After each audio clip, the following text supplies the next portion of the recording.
Hello. हाँ hello sir. Hello. हाँ hello.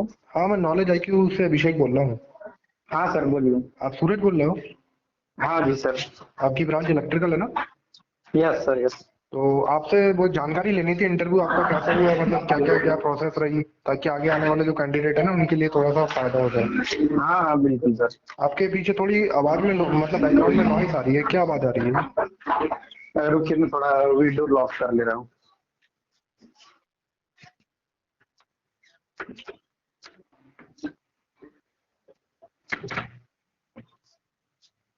अभी तो नहीं आ रही होगी आवाज सर। हाँ, आप थोड़ा क्लियर है। आप बताइए आपका कैसे क्या रहा, आपका सबसे पहले जो भी चीजें हैं। Okay sir. सबसे पहले तो हम लोग यहाँ से मतलब जब हम लोग यहाँ से गए तो हम लोग को मतलब ऑडिटोरियम था एक, वहाँ पे बैठा दिया गया था जहाँ पे फिर सीरियल वाइज सबको डॉक्यूमेंट वेरिफिकेशन के लिए एक फोल्डर दिया गया था। फिर बारी बारी से सबका डॉक्यूमेंट वेरिफिकेशन हुआ। पहले बता दिया गया था कि यदि किन्हीं किन्हीं का घर दूर है, जिनका ट्रेन या बस से कोई अदर स्टेट से भी आए हैं जिनका घर दूर है, तो वो अपना मतलब पहले इंटरव्यू दे के जा सकते हैं। तो उनका पहले डॉक्यूमेंट वेरिफिकेशन कर लिया था। तो जैसे मेरा घर जमशेदपुर से देवघर था तो मैंने अपना पहले ही करा लिया था, तो मेरा इंटरव्यू सबसे पहले ये हो गया था। तो पहला इंटरव्यू मतलब बैठे थे। एक एक थे एचआर में और एक थे टेक्निकल, जो टेक्निकल पूछते हैं सर। अच्छा। तो तो वो जब मतलब पहली बार हम वहाँ पहुंचे वहाँ इंटरव्यू रूम में, तो वो एचआर जो थे वो बहुत बहुत नॉर्मल थे। बट जो टेक्निकल वाले पर्सन थे वो थोड़े हमको थोड़ा सा रूड रूड टाइप के लगे। मगर बाद में वो भी ठीक थे। पहले पहले उनका थोड़ा सा बिहेवियर थोड़ा सा रूड लगा। पहले गए तो एचआर ने पहला सवाल पूछा, मतलब उन्होंने पूछा कि अपने बारे में कुछ बताइए। तो अपने बारे में तो उन्होंने पूछा कि आप कौन सा लैंग्वेज में कंफर्टेबल हैं, अगर हिंदी और इंग्लिश। तो मैंने बोला कि मैं दोनों में बोल सकता हूँ लेकिन ज्यादा कंफर्टेबल मैं हिंदी में फील करूंगा। तो फिर बोला कि आप हिंदी में ही बोलिए। तो फिर हिंदी में अपना अपने आप इंट्रोडक्शन दिए। इंट्रोडक्शन देने के बाद उन्होंने पूछा कि आप पास आउट कब हुए हैं। तो पास आउट मतलब बताया कि 2019 में पास आउट हुए हैं। तो उन्होंने पूछा कि इस बीच का जो आपका 3 साल का गैप हो गया था, इस गैप को आप कैसे जस्टिफाई करेंगे, मतलब क्या कर रहे थे आप, तो 3 साल का समय आपको लग गया। बोले सर कि 2 साल का बीच में कोरोना आ गया था, तो कोरोना के कारण बाहर पढ़ाई करने नहीं जा सके थे। तो उसके बाद 1 साल से मैं पिछले 1 साल से फिर तैयारी कर रहा हूँ। उसके बाद फिर उन्होंने पूछा कि तुम्हारा फेवरेट सब्जेक्ट कौन कौन सा है तुम्हारा ब्रांच में। तो फेवरेट सब्जेक्ट मैंने बताया कि जैसे कि मेरा पावर सिस्टम बताया और सेकेंडली मैंने मशीन्स बताया। तो तो उन्होंने फिर जो टेक्निकल वाले पर्सन थे उनको हैंड ओवर कर दिया। और उन्होंने फिर जब उसके बाद उन्होंने दोबारा से फिर मुझसे पूछा कि क्या क्या आपने बताया था फेवरेट सब्जेक्ट। तो मैंने फिर से बताया पावर सिस्टम और सेकेंडली मशीन्स। तो उन्होंने वो दोनों सब्जेक्ट को नेगलेक्ट कर दिया। उसके बाद हम हमसे स्टार्ट कर दिया सवाल पूछने का, सर कि माइक्रो प्रोसेसर और पावर इलेक्ट्रॉनिक्स से। मेरा पहला सवाल ही था कि व्हाट इज माइक्रो प्रोसेसर, और माइक्रो प्रोसेसर से आप क्या समझते हैं, हमको लिख के समझाइए।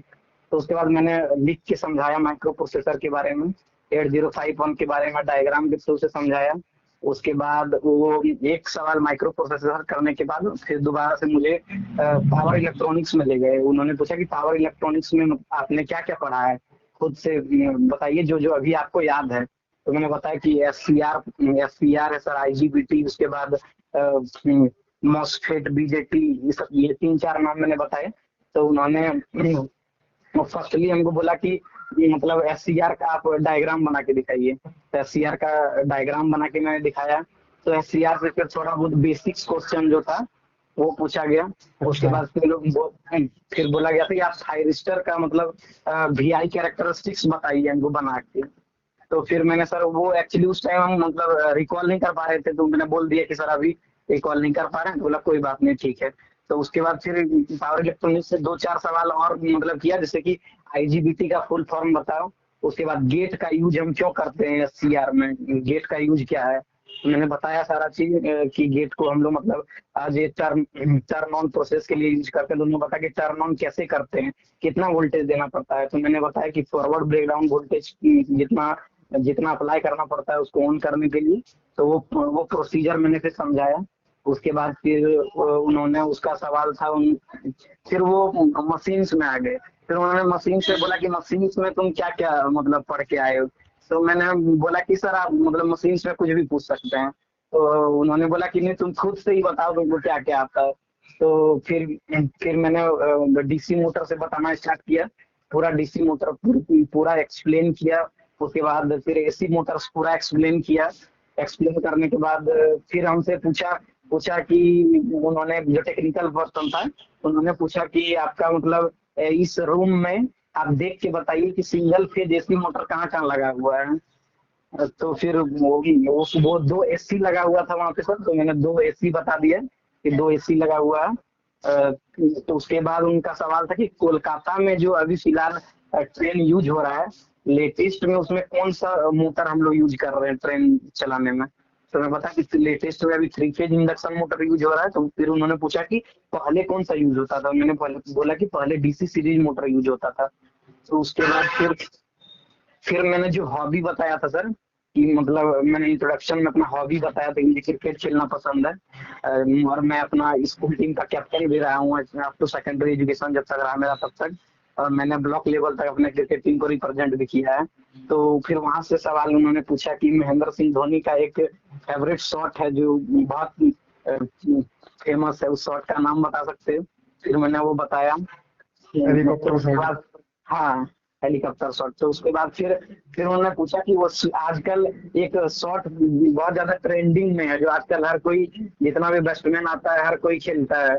तो वो मेरे को एक्चुअली उस टाइम दिमाग में हिट नहीं कर रहा था कि मतलब कौन सा, बिकॉज ढेर सारा शॉट अभी था। तो मैंने बताया सर मैं अभी मतलब उसको समझ नहीं पा रहा हूँ। तो उन्होंने बताया मतलब फिर उन्होंने हंस के बोला कि कोई बात नहीं ये तो बस ऐसे ही था, ये जो रिवर्स स्वीप आजकल एक चला है वो उसके बारे में बताया।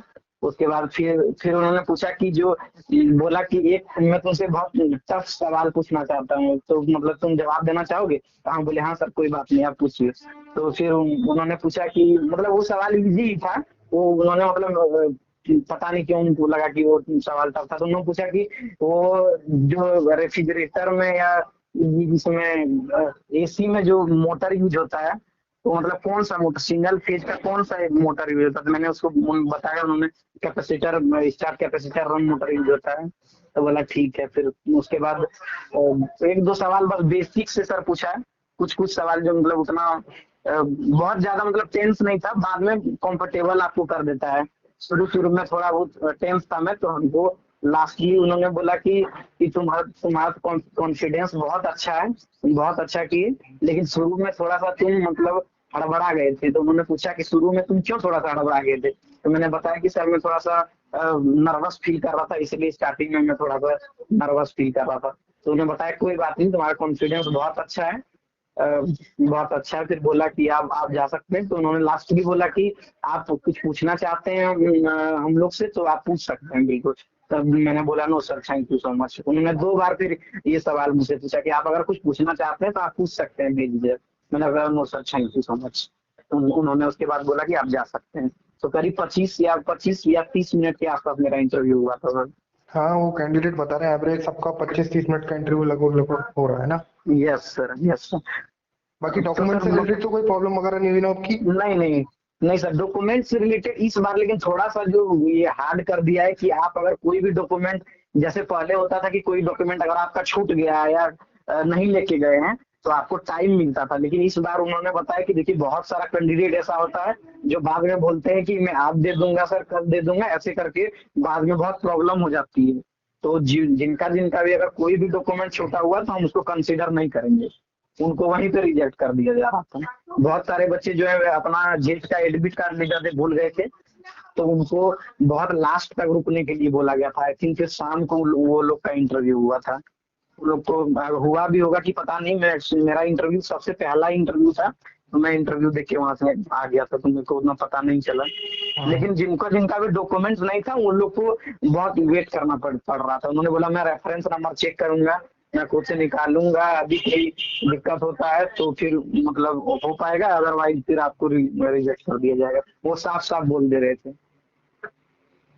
चलिए, आपने बहुत अच्छे से बताया सारी चीजें। आशा करता हूँ आप लोग, आपका जो इंटरव्यू सफल जाए और आपका सिलेक्शन हो, है ना।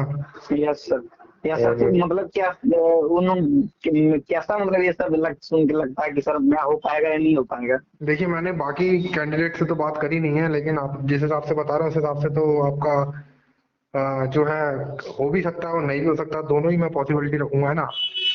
Okay sir. बाकी आप आगे से अच्छे से तैयारी करिए, और आपने बहुत अच्छे से शेयर करा। और इलेक्ट्रिकल वाले कैंडिडेट के लिए कुछ आप बुक्स वगैरह शेयर करना चाहेंगे कि कौन सी बुक से वो नहीं सर, आगे मतलब नहीं नहीं, उसमें। बुक को फॉलो, मैं सर बोलूंगा कि बुक को फॉलो नहीं करना, लेकिन जो 6 सेमेस्टर में डिप्लोमा या अभी जिस 6 सेमेस्टर में जो डिप्लोमा में सब्जेक्ट उनका रहा है, वो सारा सब्जेक्ट का बेसिक एक बार जरूर सब कोई पढ़ लीजिएगा, क्योंकि वो जो पूछते हैं सवाल, वो 6 सेमेस्टर का मार्कशीट देख के ही पूछते हैं। और जो आप जो प्रैक्टिकल जैसे मैं रिटर्न की बात कर रहा था, रिटर्न में। हाँ, रिटर्न में तो सर आपको देखिए, सबसे पहले कि हम तो प्रीफर करेंगे, मैंने यूथ का जो बुक आता है वॉल्यूम 1 वॉल्यूम 2 प्रीवियस ईयर का, उसको बहुत स्ट्रिक्टली से फॉलो किया। उसके बाद थ्योरी के लिए मैं R K राजपूत का बुक फॉलो करता हूँ बेसिकली। और मैं प्रीवियस ईयर का मेड इजी और यूथ दोनों को सर बहुत अच्छे से, अगर मेड इजी और यूथ का दोनों वॉल्यूम अगर जो इसने बहुत अच्छे से कर लिया, तो उनका समझिए तैयारी लगभग लगभग हो जाएगा किसी भी एग्जाम के लिए। ठीक है, wish you all the best for your interview, है ना। जो भी आपका होगा थैंक यू सो बताना मच आप, सर। ठीक है। बिल्कुल और सर, आपने बिल्कुल। शेयर करा इसके लिए बहुत बहुत थैंक यू, है ना। ठीक थैंक है, यू सो ओके, है ना। Much sir. Okay. Thank you.